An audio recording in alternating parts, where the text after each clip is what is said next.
मुंबई आम्हाला महापौरपद किंवा सत्ता खुर्ची यापेक्षा मुंबईकरांच्या जीवनामध्ये आम्हाला बदल घडवायचे आहेत.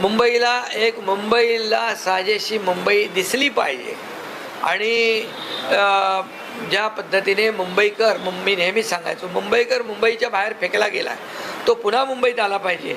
यासाठी झोपडपट्टी मुक्त मुंबई, जे रखडलेले SRAचे प्रकल्प, जे रखडलेले धोकादायक इमारतींचे प्रकल्प आम्हाला मार्गी लावायचे, त्यासाठी महायुतीचा महापौर होईल. महायुतीचा महापौर व्हावा. 3 दशकापासून मुंबईमध्ये शिवसेनेचा महापौर आहे. बाळासाहेबांचा यंदा 100वा जन्मशताब्दी देखील आहे. त्यामुळे अनेक शिवसैनिकांची मागणी देखील आहे की शिवसेनेचा महापौर बसावा. हे बघा, मी आत्ताच सांगितलं की याच्यावर ठीक आहे, आता तर अंतिम निकाल अजून येत आहेत. त्याप्रमाणे आम्ही शेवटी मुंबईचा विकास हाच अजेंडा आमचा आहे. तरी राज ठाकरेंचं जे मराठी काळ एक भावनिक आवाहन कुठेतरी त्याचा फायदा उद्धव ठाकरेंना झाला असं एकंदरीत चित्र महाराष्ट्रात मुंबईत तरी दिसत आहे. त्याचे आकडे अपेक्षित होते त्यापेक्षाही जास्त आकडे आता ठाकरे बंधूंचे येताना दिसत आहेत. काय इमोशनल कार्ड चाललं असं वाटतं? नाही बघा, शेवटी काय बघा, मुंबईकरांचा कौल आम्ही मान्य केलेला आहे. मतदारांचा कौल मान्य करणारे आम्ही लोक आहोत. त्यामुळे आता जिथं जिथं ज्या पद्धतीने समीकरणं झाली, जिथं जिथं ज्याप्रमाणे यश मिळालेलं आहे, हे मोठं यश आहे. हे मोठं यश आहे. गेली 20-25 वर्ष ज्यांनी मुंबईमध्ये कारभार केला, त्यांच्या कारभारावर सगळे एकत्र येऊन सुद्धा की लोकांनी नाराजी व्यक्त केलीच ना. शिवसेना आणि भाजपाला या ठिकाणी बहुमत दिलंच ना. दादरमध्ये सरवळकर जे आहेत ते तिकडे त्यांना यश मिळत नाही, ते हारतात.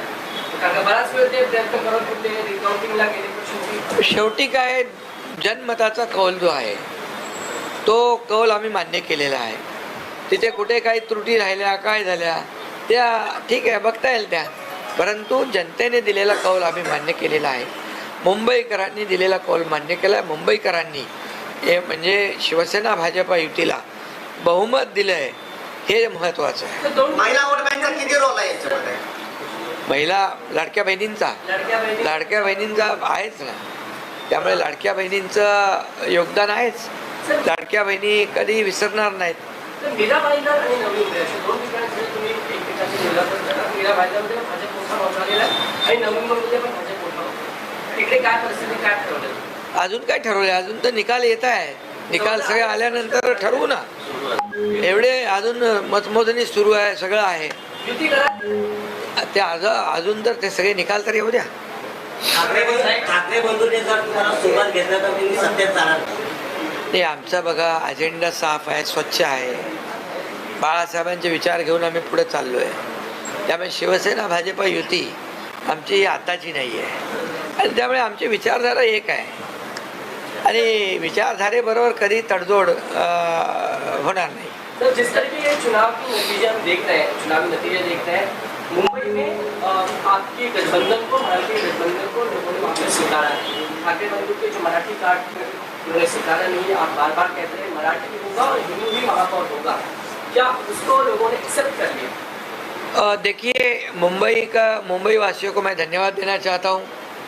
मुंबई वासियों ने ये परफॉर्मेंस जिन्होंने अच्छा काम किया, मुंबई वासियों ने डेवलपमेंट को स्वीकारा है और एंटी डेवलपमेंट को नकारा है. ये साफ जाहिर है. और हमारा मुद्दा चुनाव का डेवलपमेंट था और उनका इमोशनल मुद्दे पर वो चुनाव लड़ रहे थे. लेकिन जनता ने डेवलपमेंट के मुद्दे को स्वीकार किया है. लोग डेवलपमेंट चाहते हैं और 3.5 साल से मैं CM मुख्यमंत्री था तब 2.5 साल, अभी देवेंद्र जी मुख्यमंत्री है वो 1 साल, ऐसे 3.5 साल में जो मुंबई के लिए काम हुआ है, रोड का कॉन्क्रीटाइजेशन हो, सीवरेज ट्रीटमेंट प्लांट हो, हेल्थ फैसिलिटी हो, मेट्रो का काम हो, कारशेड का काम हो, अटल सेतु हो, कोस्टल रोड हो, ये जो दिखाई पड़ रहा है और लोगों को विश्वास हो गया कि ये काम करने वाले लोग हैं और काम करने वाले लोगों को ही सपोर्ट मुंबई वासियों ने किया है.